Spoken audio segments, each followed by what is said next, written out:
Program unggulan Kapolda Maluku bertajuk Polisi Mengajar terus diperluas hingga ke wilayah kepulauan.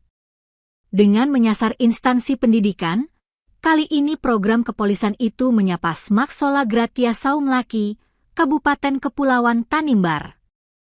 Kegiatan tersebut dipimpin personel Satbinmas Polres Kepulauan Tanimbar, Aibda D. Patiwael, bersama Kepala Sekolah Stefan Wairatan di Smaksola Gratia Saumlaki, Kabupaten Kepulauan Tanimbar, KKT, Rabu, 20 Mei 2026. Program polisi mengajar di sekolah keagamaan itu untuk membangun karakter yang nasionalis dan sadar hukum sejak dini pada generasi muda. Dalam kegiatan tersebut, personel kepolisian memberikan edukasi pentingnya menjaga keamanan dan ketertiban masyarakat, Kamtibmas, penguatan karakter generasi muda, serta menanamkan nilai-nilai kebangsaan dan cinta tanah air kepada para pelajar.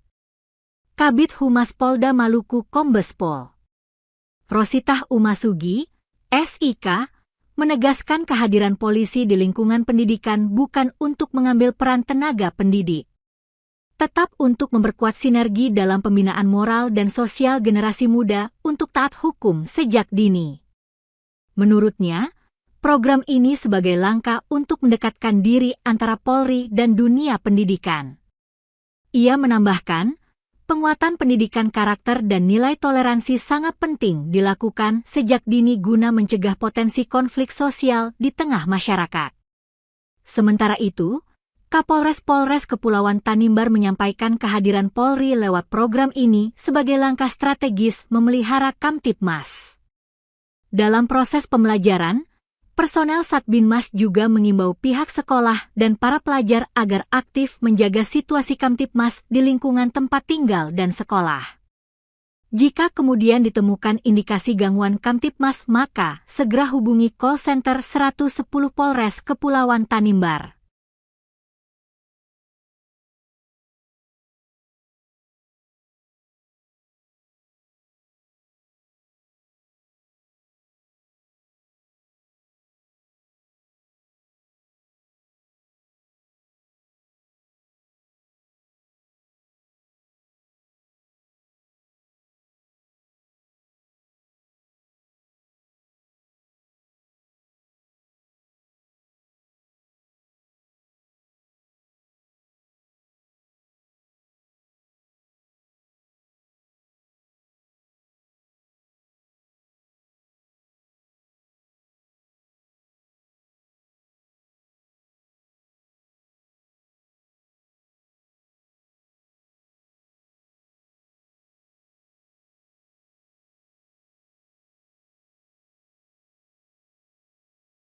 Download Tribun X sekarang, menghadirkan lokal menjadi Indonesia.